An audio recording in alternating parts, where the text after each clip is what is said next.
안녕하십니까, 한국남자입니다. 네, 오늘은 리뷰 그 후 영상으로서 특정 차종을 말씀드리려고 하는 건 아니고요, 랜드로버에 대해서 좀 얘기를 나눠볼까 합니다. 일단 정말 말도 많고 탈도 많은 차죠. 여러분도 많이 아시겠지만, 그런데 또 상당히 또 안 팔리는 편은 아니에요. 잘 팔리고 이곳에서도 마찬가지입니다. 일단 뭐 스타일 면이나 여러 면으로 사람들이 이렇게 혹하게 생겼죠. 그리고 아무래도 뭔가 더 럭셔리해 보이고 기존 독일차와 좀 대비해서 특별함을 갖고 있는 것 같기도 하고요. 그래서 여러모로 현재 나오고 있는 이 랜드로버의, 특히 레인지로버나 아니면 레인지로버 스포츠 모델은 그래도 잘 팔리는 모델이라고 저는 개인적으로 생각을 해요. 그런데 문제가 참 많다고들 생각하시죠. 특히 한국에서는 서비스의 문제도 좀 많이 발생이 돼서 서비스에서 손님들을 대하는 뭐 행태라든가 이런 것들에 대한 뉴스가 간혹 나오더라고요. 사실은 차에 에러 나는 부분은 한국과 다른 부분이 전혀 없어요. 제 친구가 현직 그 랜드로버 딜러십 그 매니저인데, 그 친구도 차 사자마자 한 200km 탔을 때 계기판에 체크 엔진 등이나 이런 에러가 뜨는 바람에 뭐 서비스를 받은 기억도 있고요. 제 얘기를 좀 해드릴까요? 저는 랜드로버의 경험이 두 번이 있었어요. 하나는 레인지로버, 물론 이제 지금 모델은 아니고 한 뭐 10년 전 일인데, 그때 그 당시에 레인지로버 모델, 그리고 그 후에 LR3라고 해서 이 전세대 디스커버리의 초창기 모델이죠. 두 차에 다 경험이 있는데, 전 두 차에서 상당히 많은 그 실망감을 받은 적이 있어요. 제 지인들은 아는 얘기지만, 일단 레인지로버 보그죠. 레인지로버 모델은 그게 견인할 수 있는 무게가 7,700파운드예요. 그 당시에도. 그래서 저는 그때 그 아주 작은 그 캠핑카를 갖고 있었는데, 그 캠핑카를 거기다 묻고 가족끼리 다 놀러를 가는 중이었죠. 밴쿠버 지역을 떠나서 대략 한 4시간 정도 주행한 다음에, BC주에선 그래도 좀 큰 도시인 편인데 뭐 켈로나라고 거기를 지나가고 있는데, 딱 시내 중간에서 미션 오일이 끌어오른 거죠. 그러면서 트랜스미션이 전혀 먹질 않고 소음이 어마어마하게 나면서 차가 가지를 않았어요. 그래서 공용주차장이 딱 눈에 보이더라고요. 그래서 공용주차장에 일단 꾸역꾸역 들어갔습니다. 막 끽끽 별소리를 다 내면서. 이미 트랜스미션은 바보가 됐죠. 근데 뭐 그 전에 어떤 사인이라든가 전조 증상도 없었어요. 갑자기 정말 몇 초 사이에 그 일이 벌어지면서 더 이상 운행을 못하게 돼서 결국은 다 견인해가지고 다시 집으로 몇백 킬로를 거꾸로 온 적이 있었고요. 한 번은 LR3, 그러니까 이 전세대 디스커버리 같은 경우는 한 9만 킬로 정도 되니까 또 체크 엔진 등이 뜨더라고요. 근데 보통 그러면 스캐너 딱 물려서 체크업하면 어디가 이상이 있어서 고치면 된다라고 다 뜨잖아요.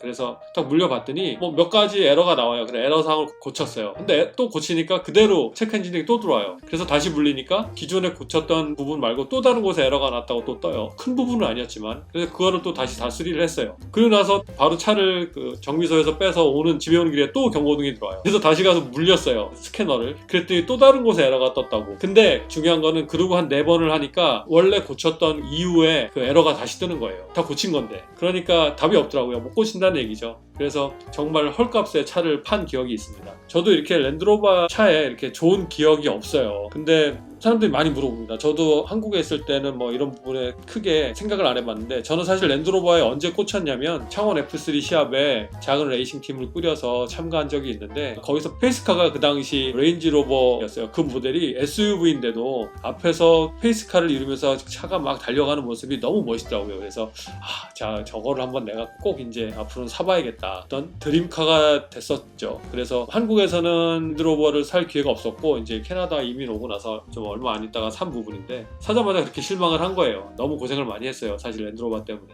그래서 지금은 랜드로버를 다시 살려고 하면 여러 마음을 많이 먹어야 될 것 같은, 약간 이렇게 뒤로 물러서 있게 된 거죠. 근데 여러분들께서 많이 물어보세요. 이쪽에도 랜드로버가 에러가 많이 나냐, 고장이 많이 나냐. 한국이랑 똑같습니다. 고장이 나는 차는 고장이 나고, 고장이 안 나는 차는 고장이 많이 안 나요. 그런데 이제 여기서 저희가 생각해 봐야 할 문제가, 최근에 랜드로버에서 고장나는 부분이 어떤 기계적인 결함이나, 물론 이제 그런 결함도 있긴 한데, 대부분의 결함이 소프트웨어에서 오는, 특히 인터페이스에서 오는 부분이 많잖아요. 여러분도 잘 알고 계시겠지만, 지금 현재 랜드로버에서 사용하고 있는 소프트웨어가 블랙베리라고, 예전에는 캐나다 회사였고 지금 이제 인도로 넘어간 회사인데, 그 회사의 그 소프트웨어를 사용하면서부터 에러가 상당히 많이 난다고 합니다. 물론 이 부분은 정비하시는 분들이 대체적으로 하시는 말씀이에요. 어떤 뭐 공식화돼서 언론에 나온다거나 이런 부분은 아닙니다. 그러니까 제 채널을 봐주시는 구독자분들이나 여러분들만 이렇게 알고 계시면 좋을 것 같아요. 이게 공론화되진 않아서 저도 일단 말씀을 전달드리는 부분이고, 그러니까 여러분도 그런 의견이 있구나 정도만 알고 계시면 될 것 같아요. 그러니까 하여튼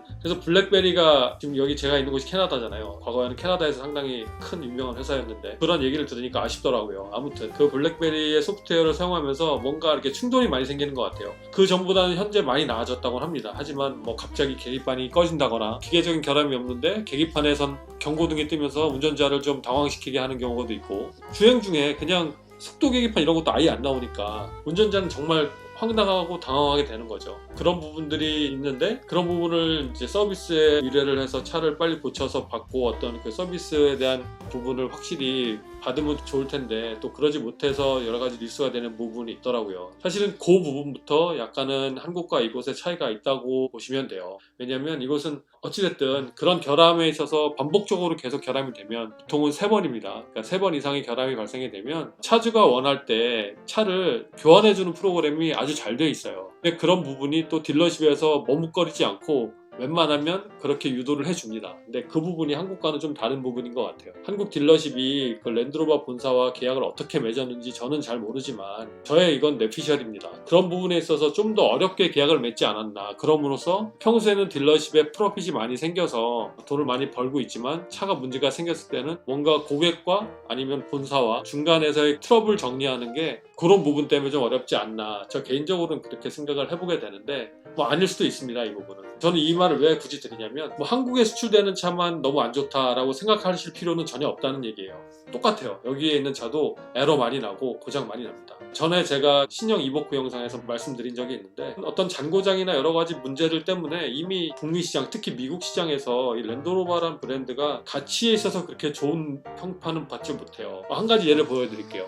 예를 들면 지금 제가 중고차 사이트에 다시 와서 보여드릴 텐데 지금 보면 2018년식에 뭐 5,000km 조금 넘게 탄 게 104,000불이잖아요. 물론 이제 이거는 스티커 가격이라서 가서 딜을 하면 더 낮아지는 거는 분명한 사실입니다. 아무튼 이 차가 새 차 가격이 롱휠 베이스잖아요. 거기에 사고도 없고 여기는 사고 없다라는 게 법적으로 보장이 됩니다. 만약에 어느 금액이 이상이 돼서 사고가 있었는데 그 사고가 없다고 해서 판매를 하면 나중에 상당히 크게 사건이 벌어질 수가 있어요. 아무튼 그래서 사고도 없고 마일리지도 낮고 차는 거의 뭐 새 차 정도의 형태로 되어 있고 거의 풀 옵션이 들어가 있는 이 차가 새 차 가격으로 하면 대략 이 비용 저 비용 포함해서 한 17만 불 정도까지 가는 차예요. 근데 불과 2년, 사실 2년이 채 안 된 부분이긴 해요. 지금 현재 2020년도 초반이기 때문에. 그런데 이 정도 가격이 떨어졌죠. 근데 중요한 건 이거는 판매 가격이에요. 이 차를 이 딜러십에서 샀다가 파는 거잖아요. 결국은. 그러니까 살 때 가격은 이거보다도 거의 뭐 한 2만 불이 더 낮다고 보시면 됩니다. 그러니까 2년만 돼도 진짜 한 반값 정도나 반값 이하로 떨어져요.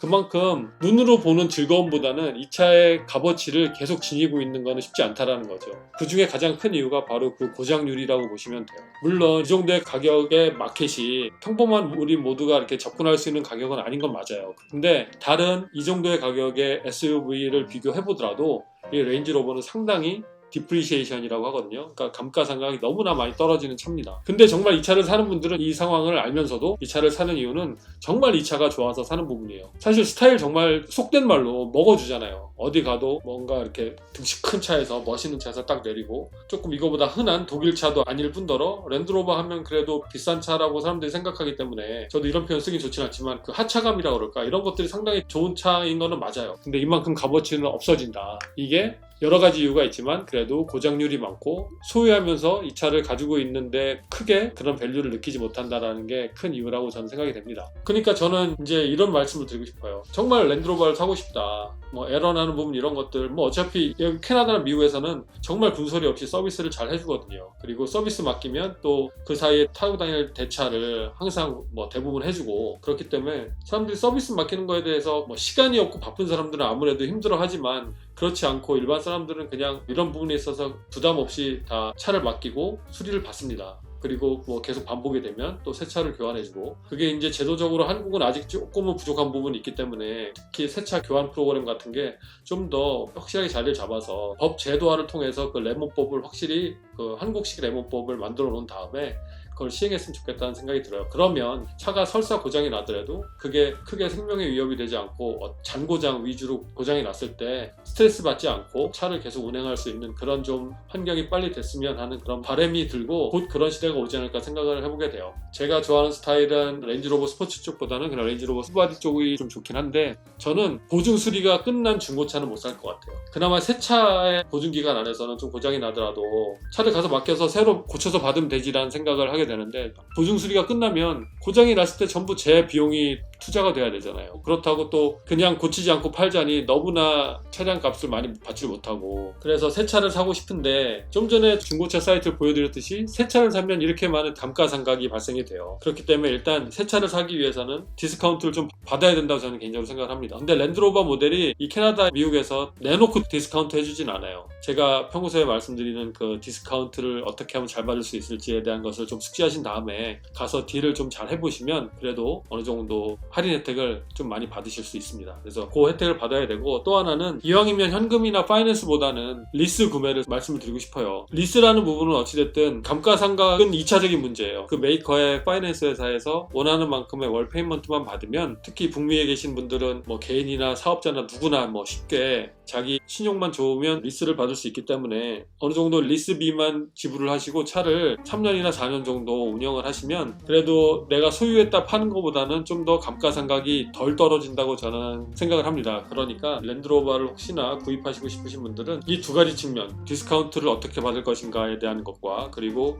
정말로 내가 나중에 차를 3년 4년 뭐 있다가 아니면 이 차를 뭐 평생 가지고 있으면 좋겠지만 아직까지 소프트웨어 쪽은 2018년식부터 이렇게 에러가 많이 났는데 이 부분이 나중에 중고차가 됐을 때 에러가 나면 정말 크게 데미지로 올 수가 있어요. 그래서 대략 한 3, 4년 정도 이 차를 소유한다고 봤을 때 그 감가상각이 떨어진 부분이 리스로 구입하는 게 나은지 아니면 그냥 현금 주고 아니면 파이낸스로 구입하는 게 나은지에 대해서는 여러분 계신 곳마다 그 부분이 약간 다를 수 있기 때문에 꼭 자세하게 계산기를 두들겨 보시고 구매를 하였으면 좋겠다는 생각을 해봅니다.